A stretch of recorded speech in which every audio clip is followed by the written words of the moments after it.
Subscribe कीजिए technology ज्ञान channel को और प्रेस कीजिए इस बेल आइकन को और नए वीडियोस की जानकारी पाइए सबसे पहले। दोस्तों, अगर आप भी यूज करते हैं अपने डेली लाइफ में कंप्यूटर या फिर लैपटॉप को, तो ऐसे में आपको कंप्यूटर के फंक्शन कीज के बारे में डेफिनेटली यानी जरूर पता होना चाहिए कि आखिर में इन फंक्शन कीज F1 से लेके F12 तक इनका बेसिकली क्या यूज है कंप्यूटर में। तो आप इस वीडियो को लास्ट तक देखिए, मैं आपको बताने वाला हूँ कि आखिर में इनका क्या यूज है। हेलो दोस्तों, मैं विनोद सारू आपका स्वागत करता हूँ टेक्नोलॉजी ज्ञान चैनल में।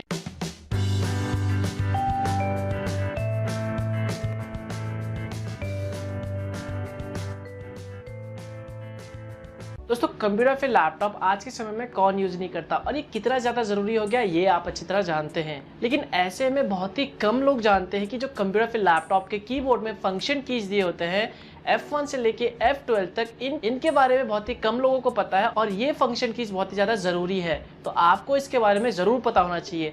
तो आइए एक एक करके जान लेते हैं कि आखिर में इन फंक्शन कीज का क्या काम है। सबसे पहला फंक्शन की आता है जिसका नाम है F1। इसका बेसिकली यूज होता है हेल्प सेंटर ओपन करने के लिए। फॉर एग्जाम्पल, मान लीजिए अगर आप अपने कंप्यूटर फिर लैपटॉप के कीबोर्ड में F1 प्रेस करते हैं, अगर आप कंप्यूटर के कीबोर्ड में प्रेस करते हैं F1 तो वहां पर आपको डायरेक्टली F1 प्रेस करना होगा।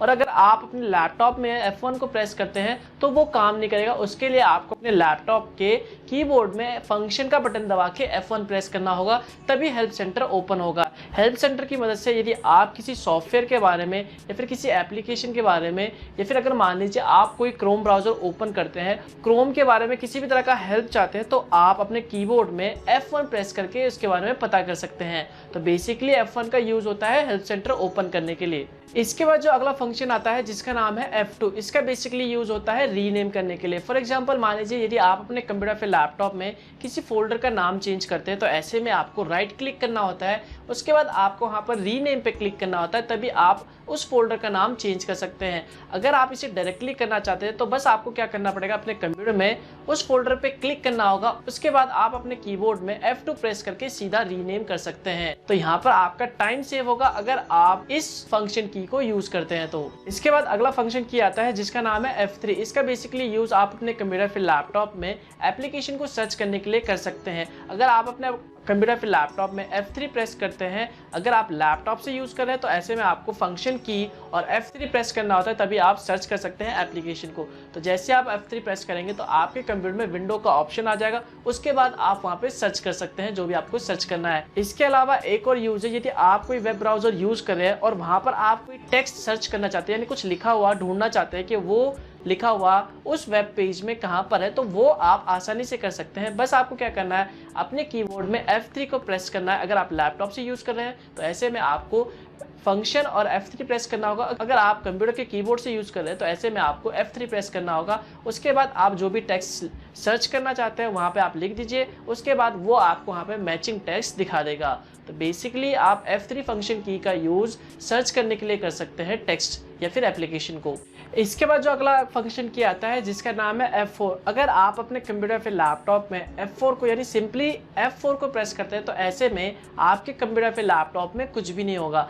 अगर आप F4 को Alt के साथ प्रेस करते हैं यानी Alt प्लस F4 प्रेस करते हैं तो ऐसे में आपके कंप्यूटर में जो भी करंट एप्लीकेशन यानी जिसको भी आपने ओपन कर रखा है फिलहाल के लिए करंट में, वो एप्लीकेशन क्लोज हो जाएगा यानी बंद हो जाएगा। इसके साथ ही अगर आप कंप्यूटर के डेस्कटॉप स्क्रीन पे आके Alt F4 प्रेस करते हैं तो वहां पर आपको शट डाउन और रीस्टार्ट का ऑप्शन भी मिल जाएगा। तो बेसिकली F4 फंक्शन की का यही दो यूज है। नेक्स्ट फंक्शन की जिसका नाम है F5, इसका बेसिकली यूज किया जाता है रिफ्रेश करने के लिए। फॉर एग्जांपल, मान लीजिए अगर आप अपने कंप्यूटर को रिफ्रेश करना चाहते हैं तो ऐसे में आप अपने कंप्यूटर के डेस्कटॉप स्क्रीन पे जाते हैं और वहां पर राइट क्लिक करते हैं। उसके बाद आप रिफ्रेश पे क्लिक करने के बाद आपका कंप्यूटर रिफ्रेश होता है। अगर आप अपने कंप्यूटर को डायरेक्टली रिफ्रेश करना चाहते हैं बिना राइट क्लिक करे तो ऐसे में आप F5 प्रेस करके बहुत आसानी से अपने कंप्यूटर को रिफ्रेश कर सकते हैं। इसके अलावा अगर आपने कोई ब्राउजर में वेबसाइट ओपन करा है और आप उसे रिफ्रेश करना चाहते हैं तो आप F5 प्रेस करके बहुत आसानी से उस वेबसाइट को रिफ्रेश कर सकते हैं यानी रीलोड कर सकते हैं।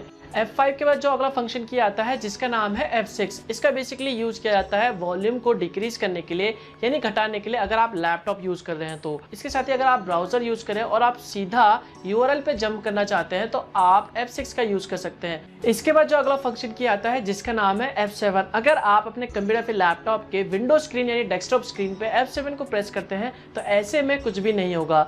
F7 का बेसिकली यूज किया जाता है MS वर्ड या फिर कोई भी वर्ड डॉक्यूमेंट फाइल हो या फिर कोई पावर पॉइंटर और वहां पर आपको किसी भी तरह का स्पेलिंग चेक करना है या फिर ग्रामर चेक करना है तो वो आप F7 की मदद से बहुत आसानी से कर सकते हैं। इसके बाद जो अगला फंक्शन की आता है जिसका नाम है F8। इसका बेसिकली यूज किया जाता है सेफ मोड में जाने के लिए। फॉर एग्जांपल मान लीजिए अगर आप अपना कोई कंप्यूटर या फिर लैपटॉप स्टार्ट कर रहे हैं स्टार्टिंग में तो आप F8 प्रेस करके वहां पे सेफ मोड में बहुत आसानी से जा सकते हैं F8 फंक्शन की मदद से। इसके अलावा अगर आप वर्ड में F8 को प्रेस करते हैं तो वहां पर जितने भी फाइल्स या फिर टेक्स्ट लिखे हुए वो ऑटोमेटिकली सारे के सारे सिलेक्ट हो जाएंगे। तो बेसिकली यही दो यूज है F8 फंक्शन की का। अगला फंक्शन की आता है जिसका नाम है F9। इसका बेसिकली विंडोज में तो कोई यूज नहीं है। अगर आप अपने कंप्यूटर फिर लैपटॉप के स्क्रीन में जाके F9 प्रेस करते हैं तो ऐसे में कुछ भी नहीं होने वाला। इसका बेसिकली यूज किया जाता है MS वर्ड में ऑल्ट और शिफ्ट के साथ। इसके अलावा जो नेक्स्ट फंक्शन की आता है जिसका नाम है F10। इसका भी बेसिकली कंप्यूटर के विंडोज में तो कोई यूज नहीं है। अगर आप कंप्यूटर फिर लैपटॉप के स्क्रीन में F10 को प्रेस करते हैं तो ऐसे में इस फंक्शन की से भी कुछ नहीं होगा।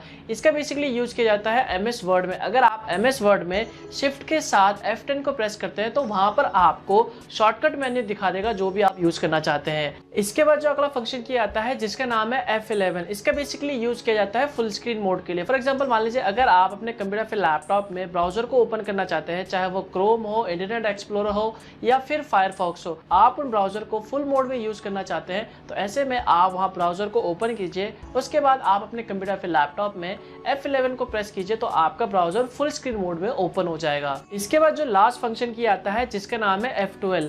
अगर आप अपने लैपटॉप में F12 यानी सिंपली बिना फंक्शन की के F12 को प्रेस करते हैं तो ऐसे में आपका लैपटॉप फ्लाइट मोड में चला जाएगा। फंक्शन की के साथ F12 को प्रेस करते हैं लैपटॉप या फिर कंप्यूटर में तो ऐसे में आपके कंप्यूटर फिर लैपटॉप में कुछ भी नहीं होगा। तो इसका बेसिकली डेस्कटॉप में तो कुछ यूज नहीं है। इसका बेसिकली यूज किया जाता है MS वर्ड में। MS वर्ड में F12 को प्रेस करते हैं तो आपका जो फाइल है वो सेव हो जाएगा। वहां पर आपको एक छोटा सा विंडो ओपन हो जाएगा जिसमें आपको ये बताया जाएगा कि आप जो अपना MS वर्ड फाइल है वो किस नाम से सेव करना चाहते हैं। तो बेसिकली F12 का यही यूज है। तो दोस्तों ये थे कंप्यूटर फिर लैपटॉप के फंक्शन कीज के मेन यूज। हालांकि इसके अलावा और भी यूज है, मैंने बस आपको इन फंक्शन के मेन यूज बताए हैं। तो दोस्तों अब आप जान गए होंगे कि कंप्यूटर फिर लैपटॉप में जो F1 से लेके F12 तक जो भी फंक्शन कीज दे होते हैं इनका बेसिकली क्या यूज है। तो दोस्तों इस वीडियो के लिए बस इतना ही। आई होप ये वीडियो आपके लिए हेल्पफुल रहा होगा। अगर आपको लगता है कि ये वीडियो आपके लिए हेल्पफुल रहा तो प्लीज लाइक बटन पे क्लिक जरूर करें और यदि आपको लगता है कि ये वीडियो किसी और के लिए हेल्पफुल होगा तो प्लीज इसे शेयर कीजिए। और यदि आपके मन में कुछ भी सवाल है जो आप मुझसे पूछना चाहते हैं तो नीचे कमेंट बॉक्स में कमेंट करें। और अगर आप न्यू हैं और ये वीडियो पहली बार देख रहे हैं और आपने भी अभी तक हमारा चैनल सब्सक्राइब नहीं करा तो वीडियो के जस्ट नीचे आपको एक रेड कलर का सब्सक्राइब बटन दिख जाएगा। इस पर सिंपली क्लिक करके आप हमारे चैनल को फ्री में सब्सक्राइब कर सकते हैं और बेल आइकन पर दबा के लेटेस्ट वीडियोस की जानकारी पा सकते हैं। तो दोस्तों मिलता हूं मैं आपको नेक्स्ट वीडियो में, तब तक के लिए गुड बाय।